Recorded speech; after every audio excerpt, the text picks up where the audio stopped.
The crowd buzzed with excitement in the sunlit rotunda of the National Veterans Memorial Hall. Late autumn light slanted through high windows, catching brass buttons, polished shoes, and the gentle flicker of flags held by Boy Scouts in the rear. Cameras panned slowly across the room. Families leaned in close, adjusting corsages, checking programs. Then, a voice rose, measured, practiced. "Sir, please step aside. This ceremony is for immediate family only." She stood at the entrance to the central aisle, young, pressed, professional. A navy blue blazer hugged her small frame, and a press badge glinted under the collar. Her earpiece pulsed with quiet static. She held her clipboard like a shield. Before her stood a thin, elderly man. Gaunt but upright. His skin was the color of worn parchment, pulled tight across high cheekbones. His trench coat, olive and weather-stained, hung open to reveal the dark blue of a Marine Corps dress uniform, adorned with silver, crimson, and gold.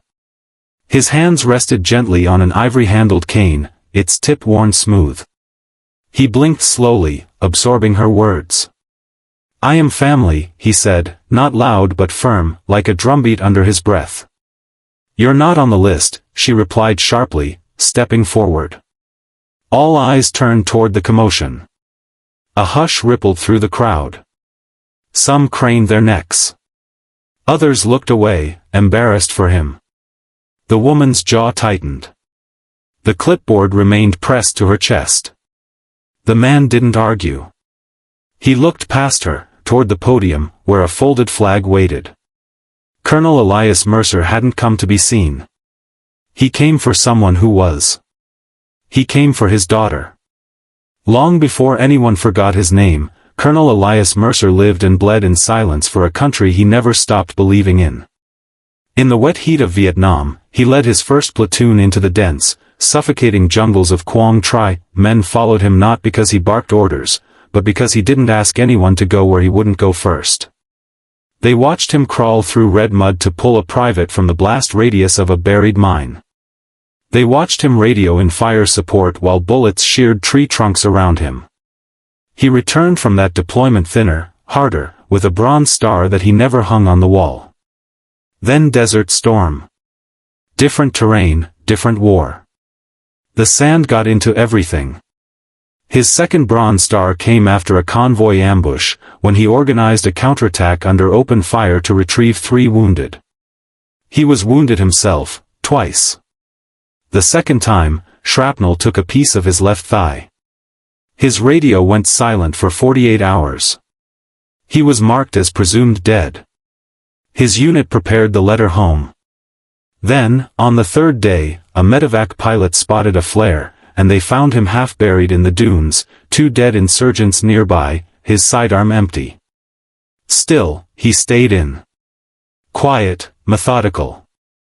Promotions came not through politics or charm, but through competence and sacrifice.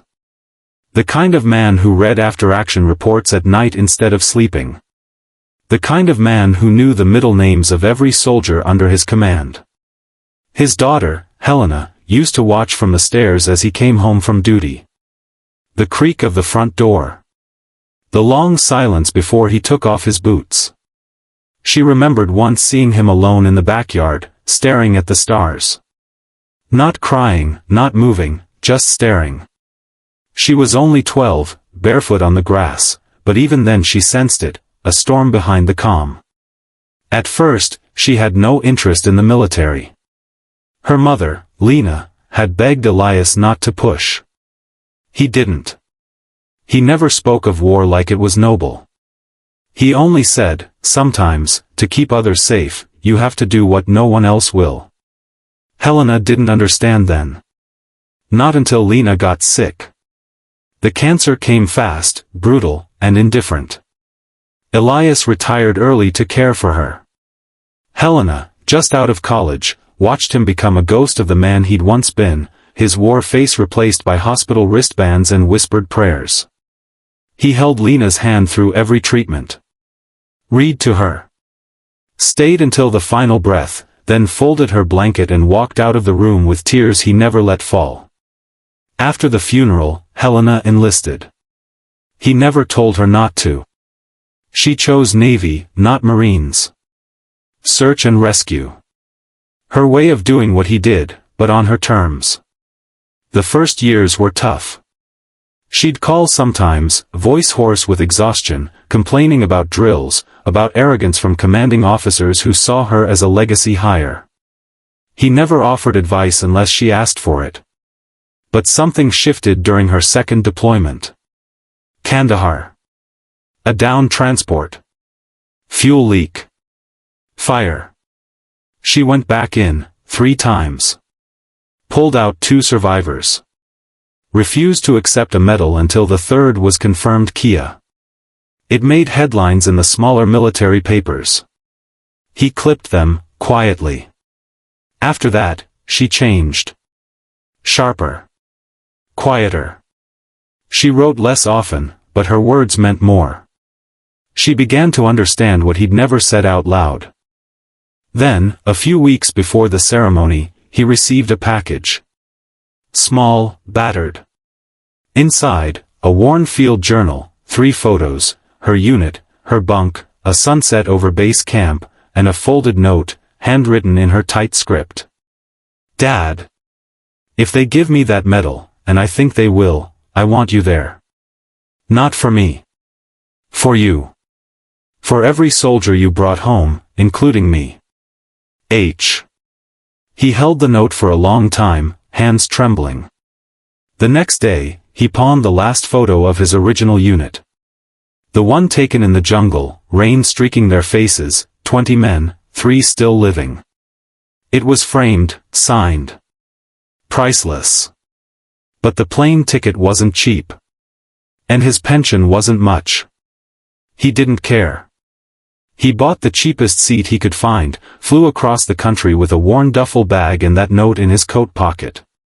At the airport, a volunteer tried to guide him to a taxi. He waved them off. Walked himself. At the hotel, they gave him a single bed, no breakfast. That was fine. He hadn't come to be comfortable. He came because Helena had asked. That was enough. The day of the ceremony, he woke early.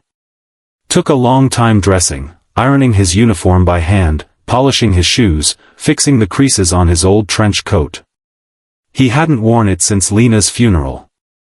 The cane slowed him. The pain in his leg was worse in the cold, but he ignored it. Just kept moving. Through the streets of D.C., through crowds, past monuments he'd stopped visiting years ago. When he reached the Memorial Hall, he stood outside for nearly 10 minutes, watching the people arrive. Young families. Stiff-backed officers. Politicians with staff in tow. He recognized none of them. But some of them would speak her name. He stepped inside. The light was bright. Marble shone beneath his feet. A folded flag rested on a pedestal. Her name, etched into the program, near the top. That's when the woman in the navy blazer stepped in front of him. Clipboard. Earpiece. Voice like a blade. She said he wasn't on the list. He didn't fight. He didn't plead. Didn't raise his voice. Because he'd fought bigger battles. And this wasn't about him. But he'd come anyway. Because she'd asked. And because he was her father. That would never change. Colonel Elias Mercer stood still, absorbing the words like he'd absorbed so many things in life, quietly, without flinching. He glanced once more at the woman blocking his path. Her earpiece crackled faintly, a constant reminder of her connection to someone else's authority. Her posture remained firm, clipboard pressed to her chest like it could stop bullets. She didn't know who he was. Or maybe she didn't care. To her, he was just an elderly man in a faded uniform and a long coat, slightly hunched, leaning on an old-fashioned cane. Someone who could be turned away without consequence. The world had changed, and somewhere along the line, Elias Mercer had slipped through the cracks of its memory. He nodded once, barely perceptible, and took a small step back. "Sir," she added, louder now, perhaps sensing the attention of others nearby, "if you don't leave the aisle, security will escort you out."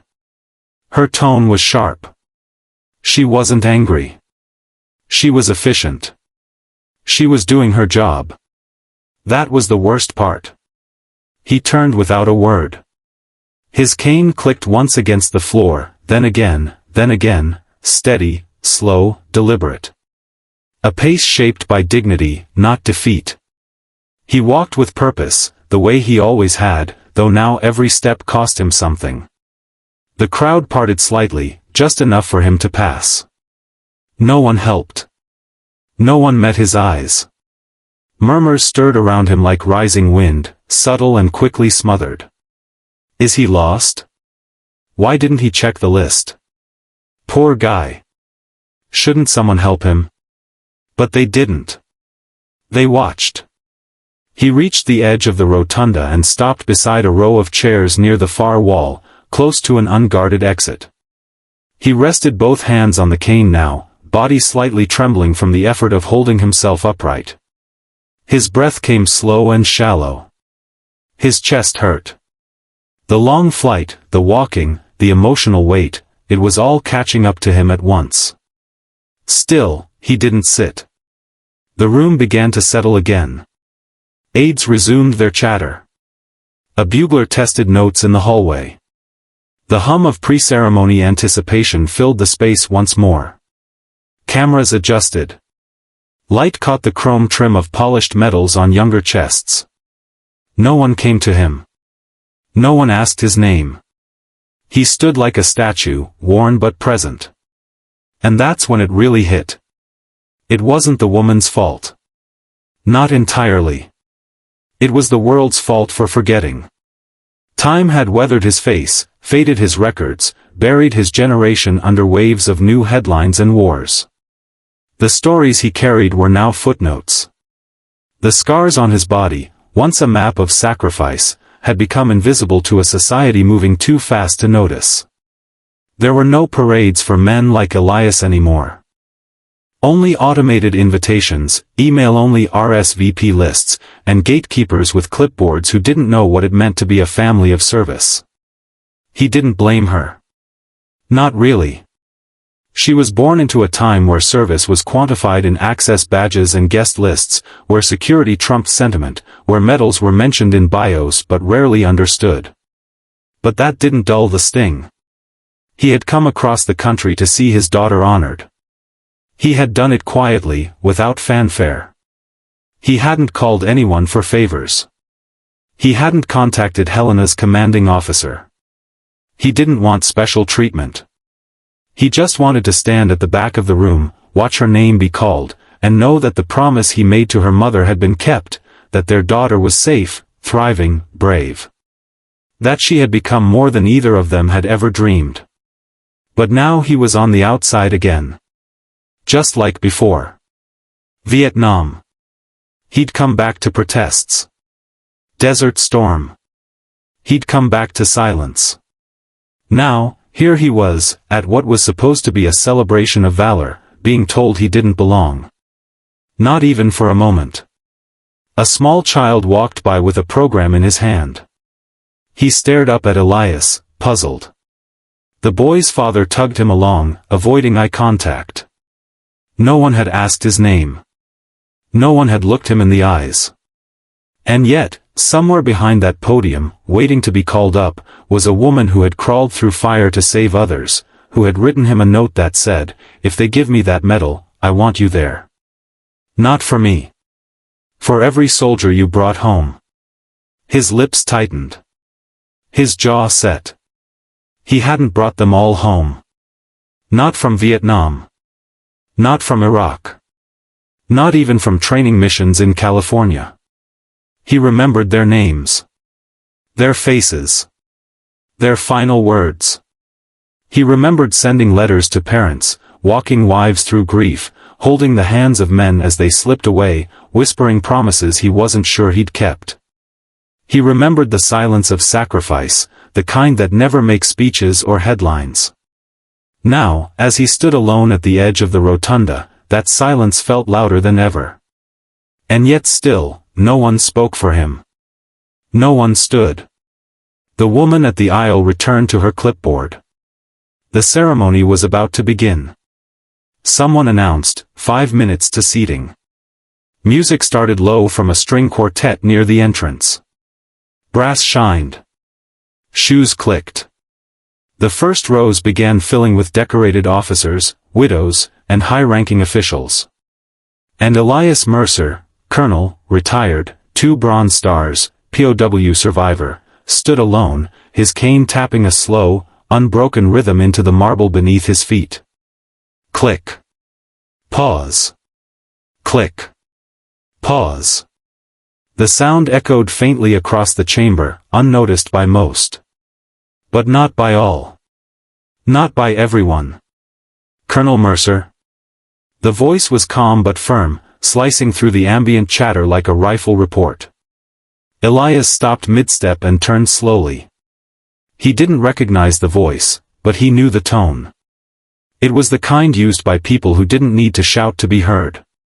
From the third row, a soldier stood, a tall, broad-shouldered army officer in dress uniform, eyes steady and unwavering. A major, judging by the gold leaf on his collar. His ribbons gleamed under the vaulted skylight. Elias didn't speak, but his gaze met the major's without hesitation. Behind the major, other soldiers began shifting in their seats. One by one, 5 more service members stood, a Marine sergeant with a sharp jaw and precise bearing, a Navy lieutenant with steel-gray hair, a younger Air Force captain, a Coast Guard ensign, and finally, a quiet Army medic whose chest bore the combat medical badge. They stood at attention, forming an unspoken line of solidarity. "Where are you going, sir?" the major asked again. This time it carried weight. Not an accusation, an invitation. The rotunda stilled. Conversations faltered. The press aide, still standing near the aisle, froze as eyes began to shift away from her clipboard and toward Elias. The Marine stepped forward. "This man is family. To every one of us," he said clearly, voice steady but resonant. "Ma'am, with respect, if you knew who he was, you wouldn't have stopped him." Elias glanced down briefly, but said nothing. The Navy lieutenant took a step beside the Marine. "Lieutenant Commander Helena Mercer pulled me out of a downed bird in Helmand. Her father is the reason she became who she is. We don't sit while he's turned away." Gasps and whispers moved through the room like rising wind. The aide opened her mouth but hesitated. Her clipboard lowered an inch. The Air Force captain added, "He's the man from the Kandahar Doctrine. The one they teach at OCS. He rewrote rescue protocol after Desert Storm. We owe half our modern tactics to him." Someone from the media pit muttered, "That's Elias Mercer?" Another person, a civilian in a crisp black suit, leaned over and whispered to a colleague, "Wasn't he presumed dead once?" A Vietnam-era veteran in the second row slowly stood, using a cane. "He was my CO in '68. Saved my unit during a river ambush. 3 of us made it back because of him." The clipboard dropped to the aide's side now. Her mouth pressed into a tight, uncertain line. Elias looked across the room, faces turned toward him, some in uniform, some in civilian clothes, all watching. The silence was heavy, not hostile but reverent. The army medic spoke last. Quietly, but with conviction, "He sent my mother a letter when her brother died. She kept it by the window until the day she passed. Said it was the only thing that helped." The press aide stepped back, unsure. A low clap broke the silence. One of the soldiers had begun applauding, slow, deliberate. Another joined. Then another. It spread row by row, unsure at first, then strong. No speech, no cue. Just a sound building through shared instinct. The tension in the room melted into motion. People rose. Soldiers. Civilians. Children holding programs. A woman clutching a folded flag stood slowly, holding back tears. A man with a prosthetic leg clapped with one hand against his chest. Elias blinked, eyes glinting. His fingers tightened on the cane. He hadn't come for applause. He hadn't come for recognition. He had come for Helena. But they stood now, for him. The Marine stepped closer. "Sir, if you're able, please, come sit where you belong." The crowd parted gently as Elias walked back toward the front. The aide stepped aside completely, eyes lowered. No one else tried to stop him. He walked slow, cane steady against the floor. Every step echoed, not just in the marble hall, but in memory. He wasn't alone anymore. As Colonel Elias Mercer took each step back toward the front of the hall, the energy in the rotunda felt entirely transformed.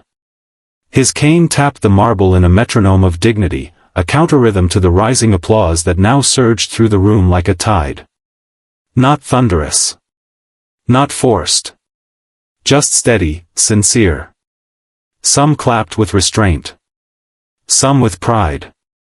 A few wiped tears they didn't try to hide. He did not smile. He never had much, even in victory. But something shifted in his shoulders. A weight lifted, not from his years or his injuries, but from the silent expectation that he would always remain unseen. As he approached the aisle, the 6 uniformed men and women who had stood for him stepped aside respectfully, forming a kind of honor guard. The army major who had first called out to him gave a crisp salute. Elias, with deliberate care, returned it, not out of formality, but respect. The press aide stepped fully back now, her clipboard hanging loosely at her side, her expression unreadable. She didn't try to reclaim authority. Elias reached the front row. A young officer in dress blues quickly rose from one of the reserved seats and offered it without hesitation. "Please, sir," he said. "It's yours." Elias lowered himself slowly, silently accepting the gesture. The pain in his knee flared, but he kept his face composed. His cane rested gently against his thigh. His hands folded. He looked straight ahead. It was then that murmurs began circling through the rows like wind through tall grass. "That's Colonel Mercer, right? He was in Quang Tri. And Desert Storm. I thought he was dead. 2 Bronze Stars. Pow. Special Ops. Look it up. He trained my father." Each whisper seemed to layer into a growing awareness. People weren't just recognizing his face, they were remembering the weight of the name. The myth had always been there, but now, here was the man. The ceremony began again in earnest. A voice echoed from the podium. "Ladies and gentlemen, thank you for your patience. Today we honor our heroes not just for their service, but for the legacy they've created." As the speech continued, Elias sat still as granite, eyes fixed forward. He didn't need anyone to know his name, but they knew it now. Several names were read aloud. Families stood to receive folded flags. Stories were shared. Applause followed each. But everyone kept glancing toward Elias. Not out of distraction, but out of something deeper, humility. He'd given no speech, no public statement, no request. He hadn't demanded recognition.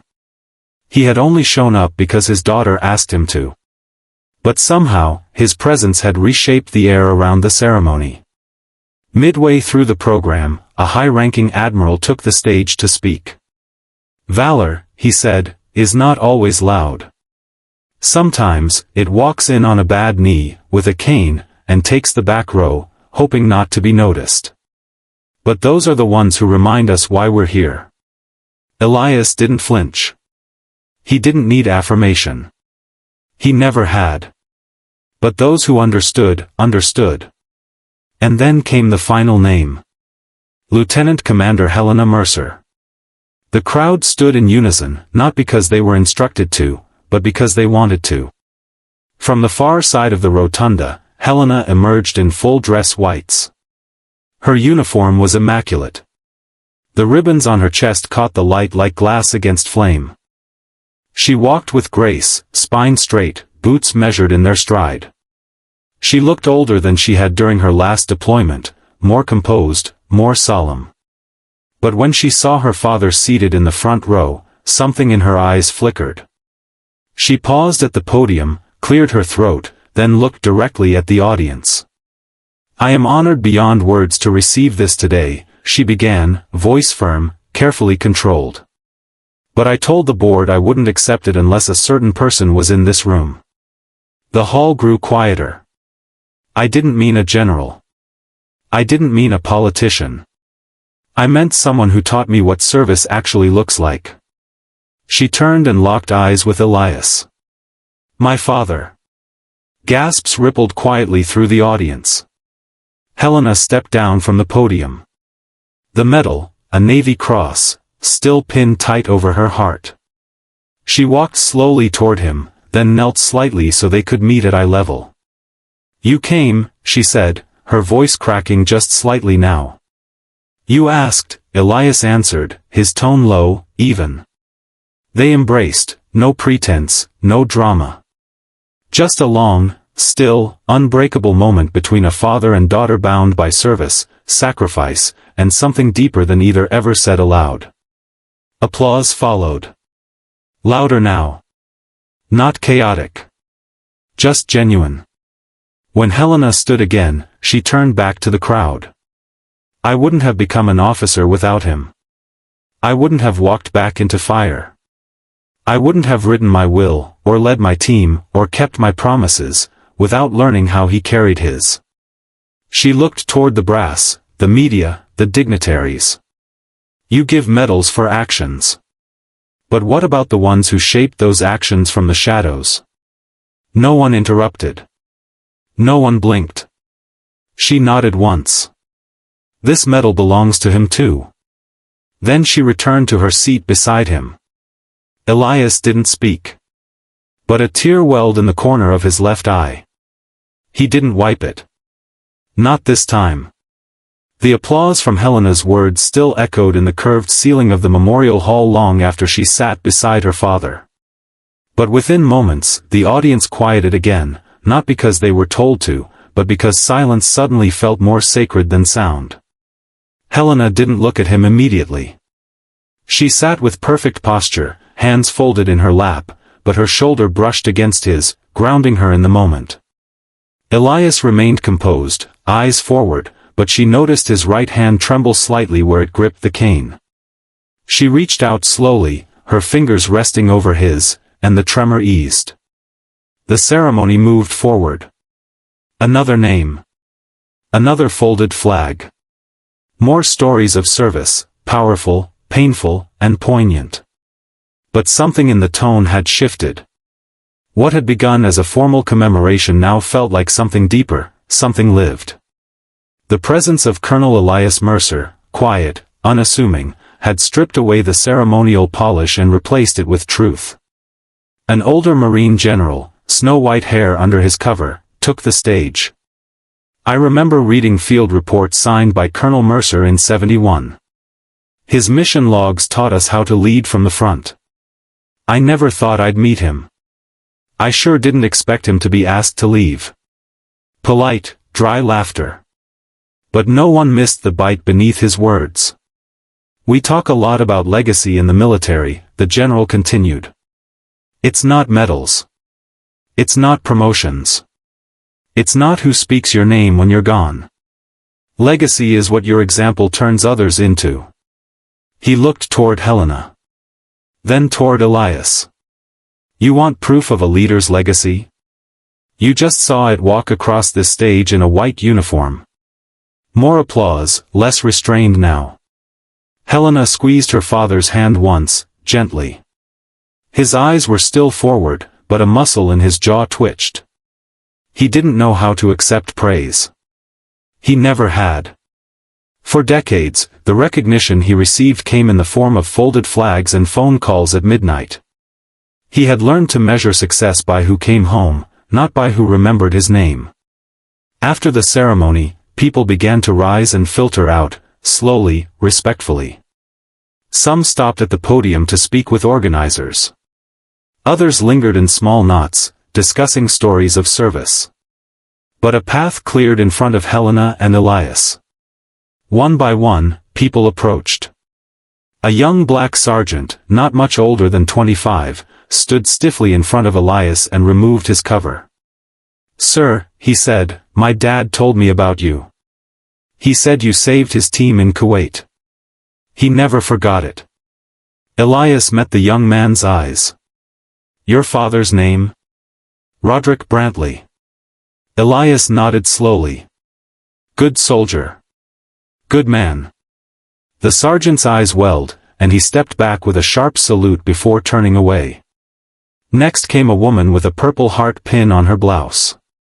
Civilian now, but the way she walked screamed military, straight spine, head high. "Colonel Mercer," she said, "you taught a guest seminar at Quantico in 2002. I was a cadet. What you said that day kept me alive during my third deployment." "I don't remember the seminar," he said, voice dry. She smiled. "Doesn't matter. I remember every word." She reached into her purse, took out a folded photo, herself and 4 other Marines, standing in front of a Humvee in Kandahar, all grinning. One had his arm slung around her shoulder. "Only 2 of us made it back," she said. "But we did. Thanks to what you taught us." Helena looked over, astonished. She had never heard any of these stories. Elias had never told them. Never bragged. Never shared the moments that had quietly changed people's lives. He only shrugged. "I was doing my job," he said. A small crowd now gathered. They didn't ask for photos. They didn't shout his name. They waited their turn, each one coming forward not to flatter, but to honor. And Elias, though uncomfortable with attention, gave them each the same eye contact, a measured nod, a quiet reply. Sometimes a name. Sometimes just, "Glad you made it home."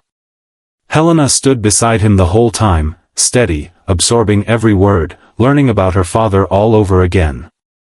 At last, the crowd thinned. The hall grew quiet again. They remained seated, father and daughter, alone for the first time all day. Helena turned to him, searching his face. "I didn't know they'd do that," she said. "I didn't either. I thought, maybe I overstepped." Elias finally looked at her, not with command, not with reservation, but with something soft, almost shy. "You didn't," he said. They sat in silence a moment longer. The only sound was the faint hum of janitors collecting leftover programs and resetting chairs. "I'm sorry they stopped you," she said. "You didn't deserve that." "I've been turned away from better doors," he replied, voice thin but dry with humor. She smiled. "Still. It shouldn't have happened." He nodded. "But I'm glad it did," he added. She blinked. "What?" "If I'd walked in without resistance, none of that would have happened. I'd have just been another old man in the back row." Helena's smile faltered slightly. "You never were just another anything," she said. "Not to me." He looked down.